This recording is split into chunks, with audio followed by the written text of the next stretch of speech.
आज हम सब हिंदी भाषा सेतु के अंतर्गत पाठ 11 दक्षिण गंगा गोदावरी पाठ का अध्ययन करेंगे। प्रस्तुत पाठ काका कालेलकर द्वारा लिखित यात्रा वृत्तांत है। गद्य विधाओं में से एक विधा यात्रा वृत्तांत होता है जो लेखक किसी यात्रा पर जाने के बाद वहाँ के यात्रा का वर्णन करता है या वहाँ जो कुछ भी दृश्य देखता है वो अपने लिखने के माध्यम से प्रस्तुत करता है। आइए देखते हैं ये गोदावरी नदी के विषय में लेखक बताते हैं। श्री काका कालेलकर नदी को लोक माता कहते हैं। कहना न होगा कि नदी किस प्रकार हमारे भरण पोषण में सहायता करती हैं, इसलिए उसका यह नाम सचमुच चरितार्थ है, लोक माता। वास्तव में यह नाम बहुत ही सही है। उन्होंने भारत की ऐसी अनेक लोक माताओं के दर्शन किए और उनके अनूठे चित्र रोचक शैली में प्रस्तुत किए हैं। काका कालेलकर जी कई जगह यात्रा किए हैं और यात्रा के दौरान ऐसे ऐसे नदियों का वर्णन किए हैं अपनी रोचक शैली में प्रस्तुत किए हैं। इन्हीं चित्रों में से एक यहाँ पर प्रस्तुत है। जो उत्तर में गंगा का जो महत्व होता है वही दक्षिण में गोदावरी नदी का माना जाता है, इसलिए लेखक ने गोदावरी को दक्षिण का गंगा कहा है और वहीं का वर्णन इस प्रस्तुत गद्यांश में किए हैं। आइए पढ़ते हैं पाठ का। मद्रास से राजमहेंद्री जाते हुए बेजवाड़े में से आगे सूर्योदय हुआ। बरसात के दिन थे, इसलिए पूछना ही क्या, जहाँ तहाँ विविध छाटा वाली हरियाली फैल रही थी। लेखक वहाँ के दृश्य को बताते हैं कि मद्रास और राजमहेंद्री जाते समय सूर्योदय होता है और पानी भी बरसता है और ऐसा सुहाना मौसम की बात ही क्या कहा जाए, जहाँ की छटा बहुत हरियाली बहुत ही आकर्षक और देखने योग्य है। पूर्व की तरफ एक नहर रेल की सड़क के किनारे किनारे बह रही थी, पर किनारा ऊंचा होने के कारण पानी हमें कभी कभी भी दिखाई पड़ रहा था।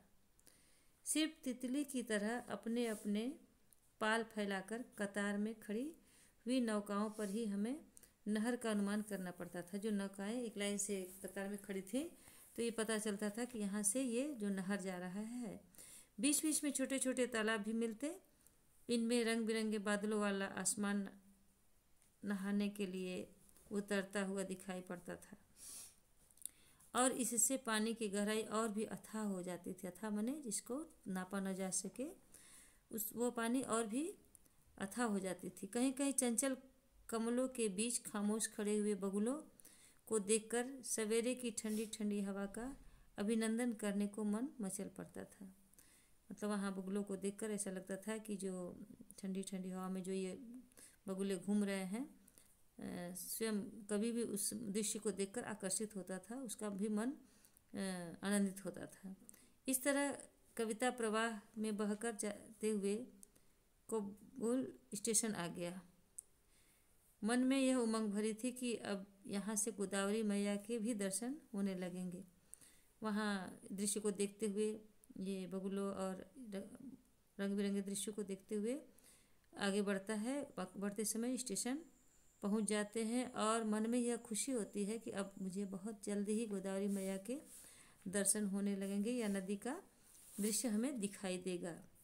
पुल पर से उतरते वक्त दाएं देखे या बाएं, हम उसी अधेड़ बुन में थे, किधर देखें या इधर। पुल आ गया और भगवती गोदावरी का अत्यंत विशाल पाट दिखाई पड़ा। गोदावरी नदी का विशाल पाट दिखाई पड़ता है। मैंने गंगा, सिंधु, सोनभद्र, एरावती जैसी महानदियों के विशाल प्रवाह जी भर कर देखे हैं, लेकिन बेजवाड़े में कृष्णा माता के दर्शन पर मैं गर्व करता रहूँगा।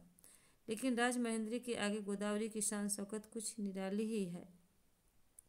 गोदावरी इस जगह पर मैंने जितने भव्य काव्य का या प्रकृति के ठाट बाट का अनुभव किया, उतना शायद ही कहीं दूसरी जगह किया हो। पश्चिम की तरफ नज़र फैलाई तो दूर दूर तक पहाड़ियों की श्रेणियाँ नजर आईं आसमान में बादल घिरे रहने से सूरज की धूप का कहीं नामो निशान तक न था। मतलब बादल घिरा हुआ था और सूर्य दिखाई ही नहीं दे रहा था। बादलों का रंग सांवला होने के कारण गोदावरी में धूलि घुसरित मटमैले जल की छाई और भी गहरी हो गई थी। मतलब बादल चारों तरफ छाया हुआ था, इसलिए आसमान का रंग नीला हो गया, सांवला हो गया था बादल के कारण। और उसमें जो नदी है वो कुछ अलग रंग की दिखाई दे रही थी, यानी मटमैले रंग की ही दिखाई दे रही थी। ऊपर की ओर नीचे की छाई के कारण इस सारे दृश्य पर वैदिक प्रभात की शीतल और स्निग्ध सुंदरता छाई थी। और पहाड़ी पर कुछ उतरे हुए धौले धौले बादल तो बिल्कुल ऋषि मुनियों जैसे लगते थे। इन सारे दृश्य का वर्णन कैसे किया जा सकता है? यह इतना सारा पानी कहाँ से आता होगा? यहाँ लेखक यह बताते हैं कि स्निग्ध, स्निग्ध माने स्नेहयुक्त या प्रेममय ना, वहाँ का जो दृश्य है वो इतना सुंदर, इतना प्रेममय है कि उसकी सुंदरता की कल्पना ही नहीं किया जा सकता है। और बादल तो ऐसा लगता था कि ऋषि मुनियों जैसे लगता था। इस सारे दृश्य का वर्णन अथाह है, जिसको कहा नहीं जा सकता है। यह सारा पानी कहाँ से आता है, इस बात की भी जानकारी नहीं हो पाती है। विपत्तियों में से विजय सहित पार हुआ राष्ट्र जिस तरह वैभव की नई नई छटाएं दिखलाता है और चारों तरफ अपनी समृद्धि फैलाता जाता है, उसी तरह गोदावरी का अखंड प्रवाह पहाड़ों में से निकलकर अपने गौरव को साथ में लिए आता हुआ दिखाई पड़ता है। यहाँ लेखक कहते हैं कि जिस प्रकार विपत्तियों से विजय सहित पार हुआ राष्ट्र जिस वैभव की नई छाई दिखाई पड़ता है, उसी तरह ये नदी भी जो पहाड़ों से निकलती है, गोदावरी नदी, और अपने गौरव, अपनी शान शौकत साथ लिए हुए अपनी दिखाई पड़ती है। बड़े बड़े जहाज तो नदी के बच्चे हैं, जो माता के स्वभाव से परिचित होने के कारण उनकी गोद में मनमाना नाचे, खेले, उछले और कूदे, तो उन्हें इनसे रोकने वाला कौन है? यहाँ लेखक नदी पर चलने वाले जो जहाज हैं, जो नदी पर चलते हैं, पार करते हैं, उनका बड़ा ही सुंदर वर्णन किया है कि ये जहाज ऐसा लगते हैं कि ये नदी के छोटे छोटे बच्चे हैं, और जो माता के स्वभाव से परिचित है, यानी नदी के स्वभाव से परिचित है, और उनकी गोद में मस्ती करते हैं, आनंद लेते हैं, उछल कूद करते हैं। कितना ही यहाँ लेखक बहुत ही सुंदर जहाज का मानवीकरण, यानी कि जहाज को बच्चों के रूप में बताए हैं। लेकिन बच्चों की उपमा तो इन नावों की अपेक्षा प्रवाह में जहाँ तहाँ